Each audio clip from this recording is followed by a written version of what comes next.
All right, everybody, it's the end of the week.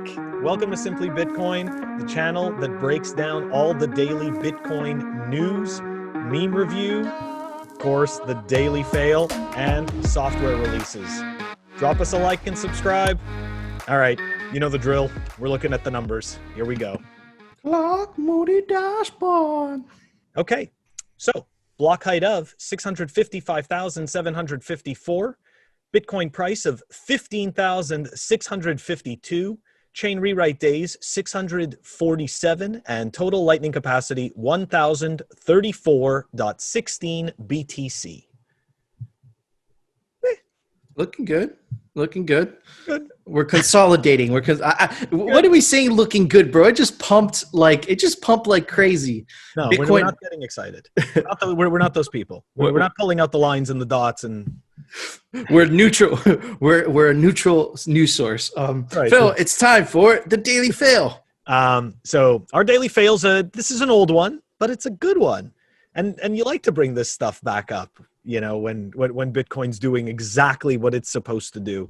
Anyways, surely not the only person experiencing a fair bit of crypto Freud. Pleasure in watching the Bitcoin etc. bubble deflate. Bitcoin cultists tend, after all, to be nasty as well as crazy. Not all of them, but surely above the average one. Okay. And mind you, the date was 2018. Oh, yeah.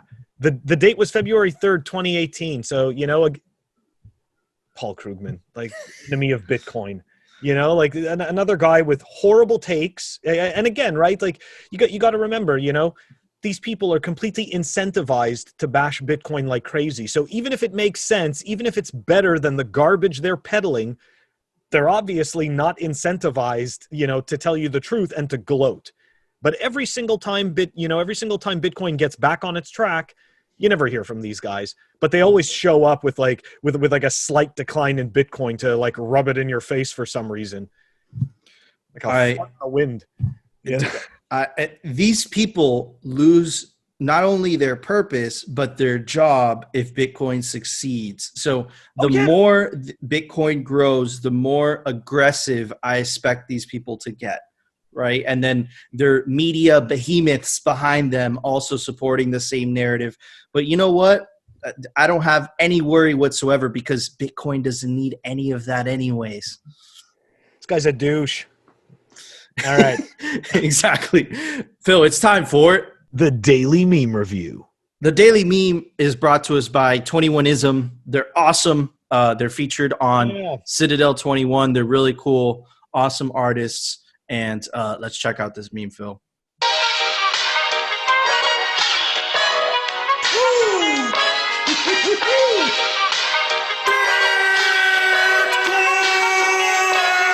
This is it, what?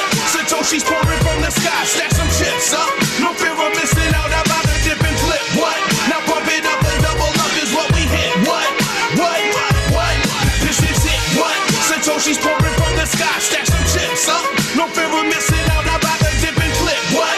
Now pump it up and double up is what we hit, what? Satoshi's pouring from the sky. Satoshi's pouring from the sky.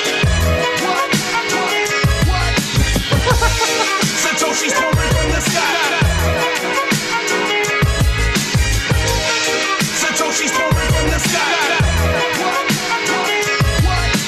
All right, Phil, that was art. That was absolutely crazy. That was literally, I mean, that was more to the meme. I'm going to give it a 10. I don't know what to say. Oh, yeah. Okay, well, I'm going with, I guess I'm tougher on this one. 9. I do agree. I mean, look, it's absolutely like, look, it was a great meme. Love the music, everything like that. Okay.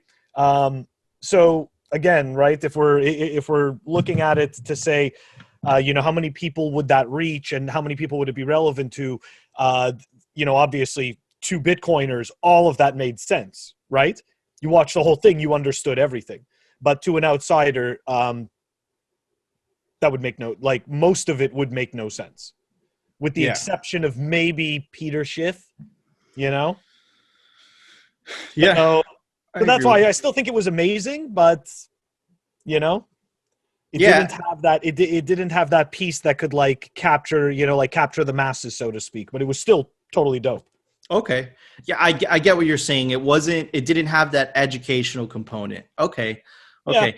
So I was sold because, man, that was artistic, man. That wasn't just a meme. It was artistic. It made me laugh, but it was very insider-ish. I do understand that. You do have to be in the community to understand that. So I agree with that statement. It's time for The Daily News, sponsored by Crypto Cloaks. So our news for today is brought to us by, I'm not even going to mention their name. I know I have to because it is their article. So it's brought to us by The Block. And they're reporting that, yeah, I know, right? They're reporting that Square reported an annual revenue. No, sorry. What am I saying? In sales, they made $1.63 billion in Bitcoin sales for the third quarter via its Cash App.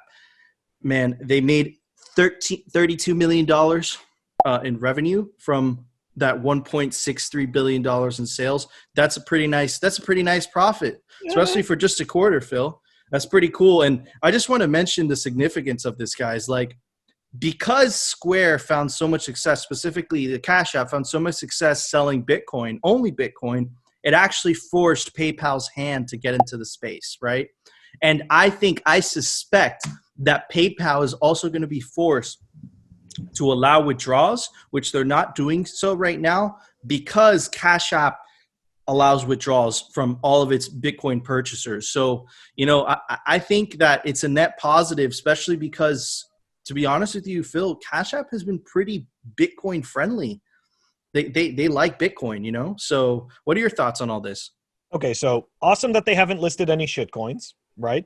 Very cool for Cash App. I'm glad that they're Bitcoin only. Also, I wanted to say that is a lot of sat stacking. So you sat stackers out there, there you go. I mean, like, this is, their success is actually because of you. It's your success. It's because you're stacking all those sats. So that's pretty cool. Yeah, I mean, I don't like PayPal. I hate PayPal. So I don't even really want to mention them as a possible avenue for anyone. I don't care what features they have or they don't have. I hope they become a shitcoin casino and everybody hates them and gets burned and learns not to use them. Or who knows? Maybe they just won't even, maybe their platform, maybe we'll get lucky and their platform will suck. And they'll be irrelevant immediately, like, hey, one can only hope. I have no desire to use any PayPal product. So. Absolutely. But it's still bullish for the space, right? And it is, Phil, but at the same time, it's not, because they're not allowing withdrawals. So it's like you're not buying Bitcoin; you're buying IOUs Bitcoin. Yeah, it's like a fake Bitcoin, So, but eventually they'll figure out how to allow withdrawals. You think so? Mean, okay. Yeah, I mean, look, they're just not allowing. I don't know if you remember, but I believe that Cash App didn't allow withdrawals at the beginning as well. Okay. I may be mistaken, but I was there at the beginning, and I feel like I wasn't able to withdraw right away. But I think I heard that. I think I heard that as well, Phil. To be honest with you. But honestly, it didn't really. I mean, to me, it didn't matter because I could always move it somewhere else where I had access to an off ramp. Yeah. So, I agree. Okay, cool. And our next piece of news, Phil, and this is super bullish, man. This is yet another company, man. Phil, this is like the fourth piece of news, right? So Hive Blockchain, terrible name, but I'll forgive that because they just purchased, 1,240 next-gen miners. Let's see what miners they purchased. I bet you it's a WhatsApp miner. It's a What's miner. Sorry, not What's miner. What I'm saying. So yeah, they bought 1,240 micro BT What's miners M30Ss. So man, that's pretty. Man, I love when people. I love it, man. I love when people are just expanding mining, and the reason that I love it, Phil, is that the higher the hash rate, the more secure Bitcoin is, right? And that's the value proposition, right? So as long as that hash rate keeps going up, the price should follow because it always has followed historically. So I think it's a tremendous bullish piece of news. Yeah, I'm liking it a lot. And it's like you said, to me, every time I see that, it's increased security to the Bitcoin network, which helps bring and keep more value on the Bitcoin network, which in turn also incentivizes people, right? Companies to come to the space and to build on Bitcoin, which builds out the ecosystem, which adds more value. It's a